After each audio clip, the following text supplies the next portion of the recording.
What's up, everybody? This is your boy Chainsaw. I appreciate you bearing with me here while I'm still making it through the recovery.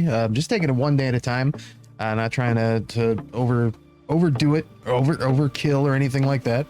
Although it has been hard. It has been super hard not being here and still following these stories and not being able to share them with you and share my opinions with you. For the folks who follow me on Twitter at ChainsawCCC, I try to keep up with stuff. I try to at least throw in a few comments if I grab something that really just popped my attention. I've been trying to throw in my 2 cents there, but I really appreciate the folks who have been bearing with me here, who've been missing me on YouTube, and some of the folks who haven't been missing me on YouTube. We'll talk about that in a bit. But yeah, I appreciate the folks who have been bearing with me here, and I'm looking to do say 2 days this week. So today, and possibly Friday, and then I want to just kind of gradually move into that. So next week we'll try say 3 days for the week, 2 to 3 days for the week, and just kind of build momentum to get back full time here in the studio. So again, thank you so much. Let's just jump right into it. Now, at the time of filming today, the House Oversight Committee is holding what they're calling a hybrid hearing, and that's to examine the role of the firearms industry in America's gun violence epidemic. Let me see if I can pull this up. In their words, this is Wednesday, July 27th. It started at 10 a.m. Eastern Time. Representative Carolyn Maloney, the chairwoman of the Committee on Oversight and Reform, is holding a hybrid hearing to examine the role of the firearms industry. It's still going on now. And she says, with more than 300 mass shootings in the U.S. so far this year, and gun violence now the leading cause of death of children in America, it's clear that we are in a public health epidemic, said Chairwoman Maloney, and that's Carolyn B. Maloney. Our hearing will examine the role of gun manufacturers in flooding our communities with weapons of war and fueling America's gun violence crisis. I think I've said all there is to say about South Bend and Chicago, and the difference between Indiana state law and Illinois law. It is long past time for the gun industry to be held accountable for the carnage they enable and profit from. On May 26, and so this is the side notes here, on May 26, 2022, following the mass shootings in Uvalde, Texas, and Buffalo, New York, the committee sent letters to Daniel Defense, LLC, Smith & Wesson Brands, Inc., Sturm, Ruger and Company, Inc., and other manufacturers seeking information on their sale and marketing of AR-15-style semi-automatic rifles and similar firearms, including revenue and profit information, internal data, and deaths or injuries caused by firearms that they manufacture, and marketing and promotional materials. So for their records on that, on June 8th, 2022, the committee held a historic hearing with survivors and impacted family members from the mass shooting in Uvalde, Texas, and Buffalo, New York. On July 7th, 2022, following the 4th of July shooting in Highland Park, Illinois, Chairwoman Maloney sent letters to the CEOs of gun manufacturers Daniel Defense LLC, Smith & Wesson, Sturm & Ruger, requesting their appearance at a committee hearing on the urgent issue of gun violence. This hearing will examine the responsibility that the firearm industry bears in contributing to gun violence epidemic in the U.S. and the steps Congress can take to hold the manufacturers accountable. And that's in the committee's own words there. And we have a couple of clips. What the goddamn wasp in the studio?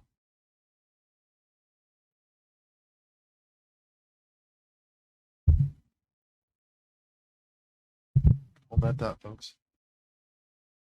All right. And we have a couple of clips from the hearing via the recount that I'd like to share with you. Just eye-opening stuff. This first one is a video that was prepared for the committee, showcasing victims of gun violence and the mass shootings. So let's take a look. My fiance was shot and killed on May 14th by a white supremacist mass shooter when he went into Tops to buy our son a birthday cake. The shooter killed my fiance with a Bushmaster X15 rifle. He also had with him a 12-gauge shotgun, a bolt-action rifle, full body armor, and a car full of ammunition. My name is Fred Guttenberg. I am the father of Jesse and Jamie Guttenberg. On February 14, 2018, I sent my 2 children to school to learn safely. Towards the end of that day, a gunman showed up at my daughter's school, killing 17. My daughter was one of the 17 killed.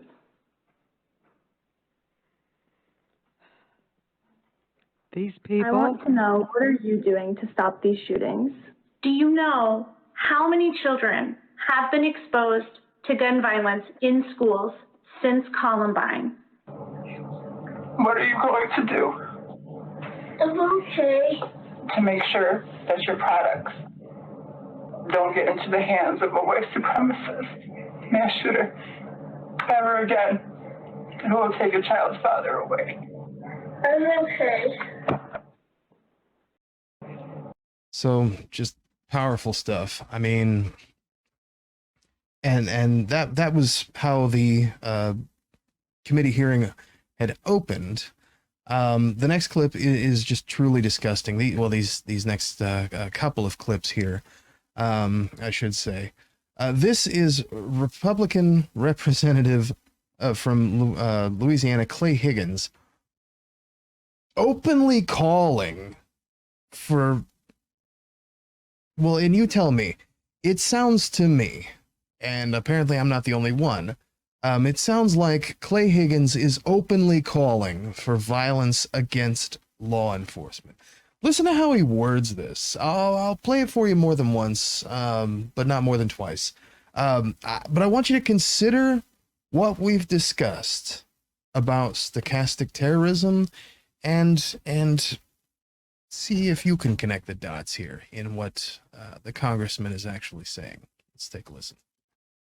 My colleagues in the Democratic Party, when those gunfights happen, that blood will be on your hands over this political charade of pretending to be able to identify weapons that you, from your ivory tower in D.C., you know better.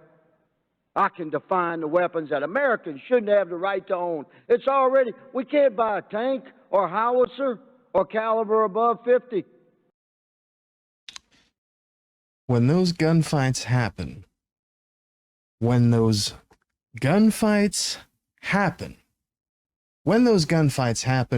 that blood will be on your hands. My colleagues in the Democratic Party, when those gunfights happen, that blood will be on your hands over this political charade of pretending to be able to identify weapons. Yeah. Political charade is the word of the day. And I mean, you heard it yourself here, folks. Let not your ears deceive you. So, speaking of which, Democratic representative from Virginia, Jerry Connolly, responds to the bullshit, to which I want you to know that Representative Higgins does try to backtrack from his statement as if our ears had deceived us, but ultimately it gets weird here. So take a listen, see if you can make heads or tail of this shit, and as to what Clay Higgins says at the end, especially. Let's take a listen here. And let me just say to my friend from Louisiana, I can match his passion with my own. And we will not be threatened with violence and bloodshed because we want reasonable gun control. Is the gentleman pointing? I will not yield. I will not yield at my not. time, Madam Chairman. And I'd like the time I'd ask the restored. gentleman I'd like to the time retract restored that from the statement. interruption. You just heard it. Another threat of violence. Madam Chair, I'd like the word stricken. Madam Chairman, it is my time.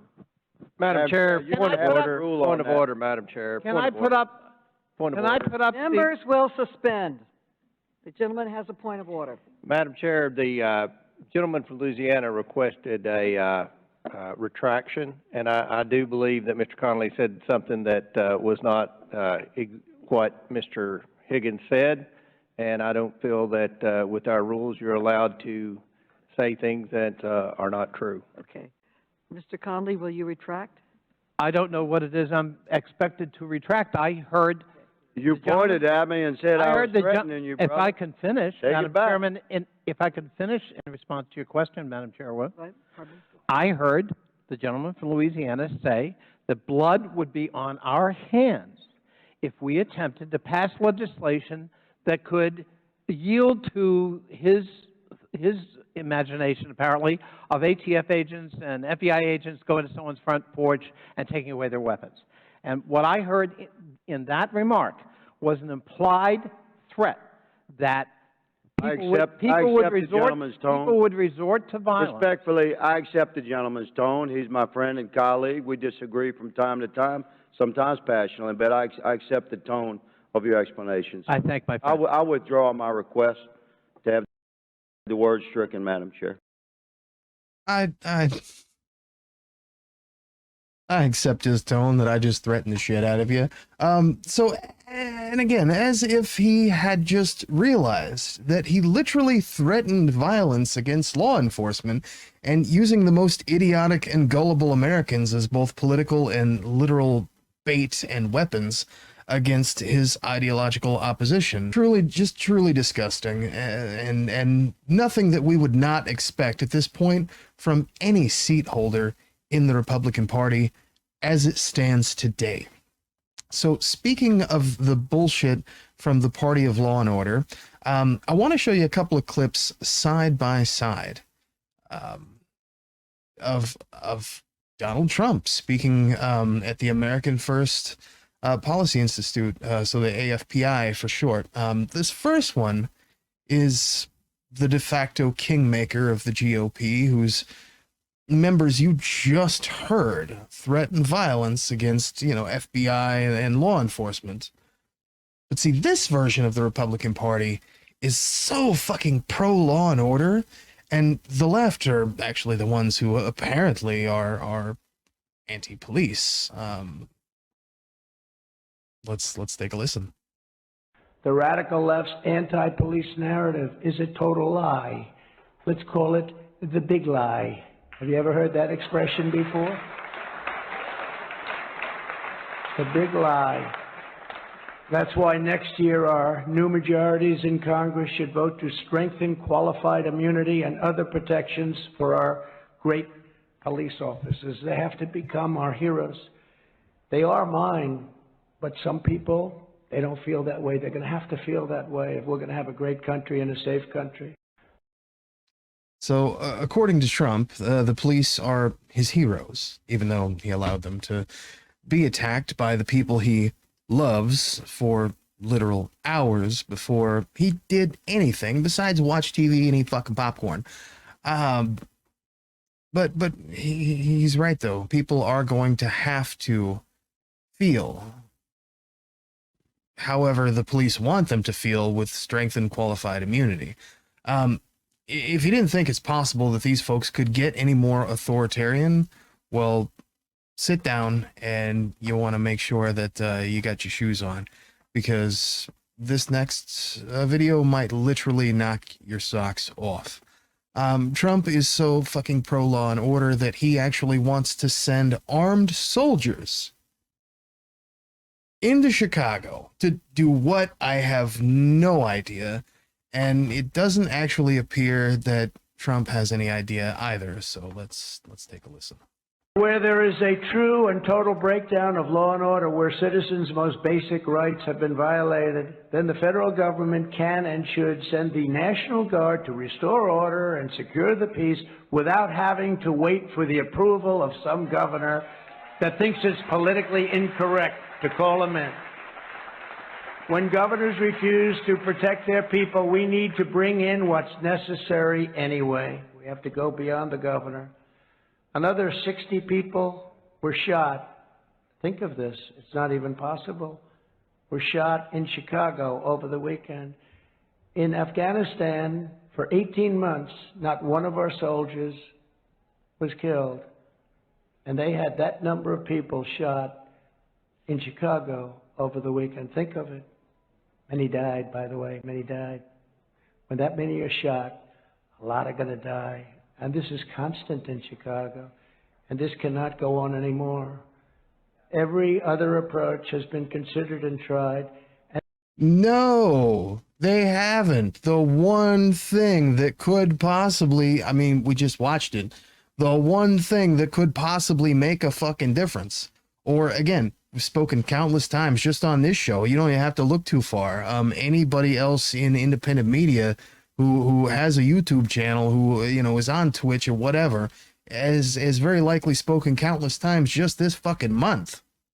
While I was sick and dead and, you know, cut open on a bed, you know, trying to watch cable news for the first time in what feels like forever, has very likely talked about the state law differences between places like Arizona and California, Chicago, Illinois, and Indiana, and how easy it is to traffic those weapons from one state to the other when you have a fucking city that goes across the state, or when you have ease of access for folks to travel from these red states where they have no gun laws whatsoever and no restrictions to places where they have people and populations and problems.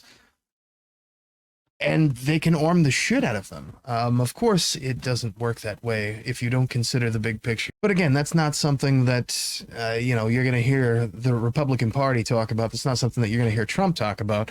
It's certainly not something you're going to hear on fucking Fox News. Let's continue. And they've tried the weak approach. They've been trying it for years, and really trying it over the last couple of years, and it's not working. It's time to go a different direction. And only one option remains. The next president needs to send the National Guard to the most dangerous neighborhoods in Chicago until safety can be successfully restored, which can happen very, very quickly. And what? They just stand around? Like, what does he think? What does any, you know, he's speaking to a crowd here. You can hear them cheering. What the fuck are they cheering? What exactly does he think that National Guard are going to do besides stand around and what?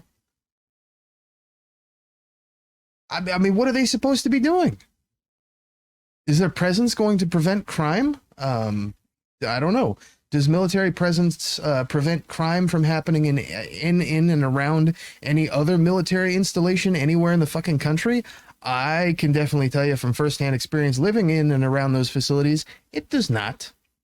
It does not. It does not work. That's not the purpose of law enforcement in the first place, is to prevent crime.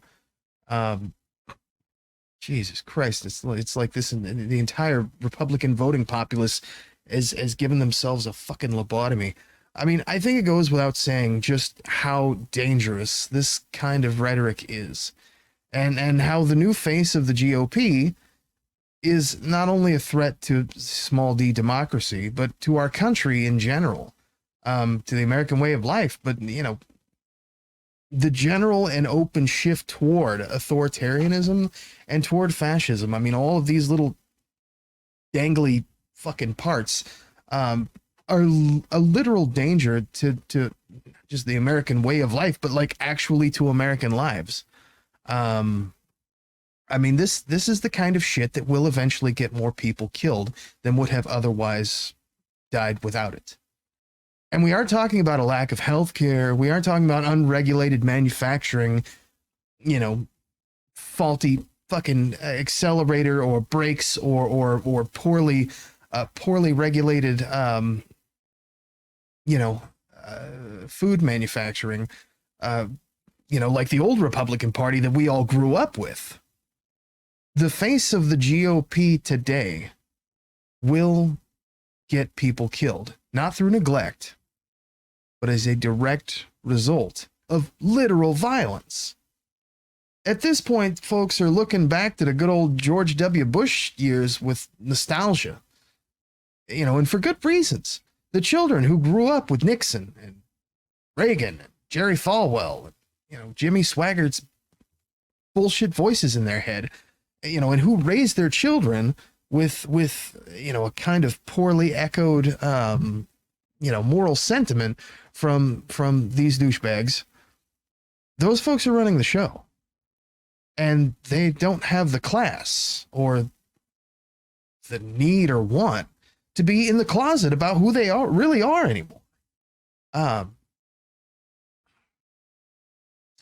Listen, it's 2022, folks. And I literally had a white woman ask me yesterday, well, how come Asian people didn't start using forks when they finally became civilized? This is the America that we are living in today. And the Republican Party seems to think that we still have a long way to go. Roving mobs of thieves walk into the stores and walk out with whatever merchandise they can carry. There is no longer respect for the law, and there certainly is no order.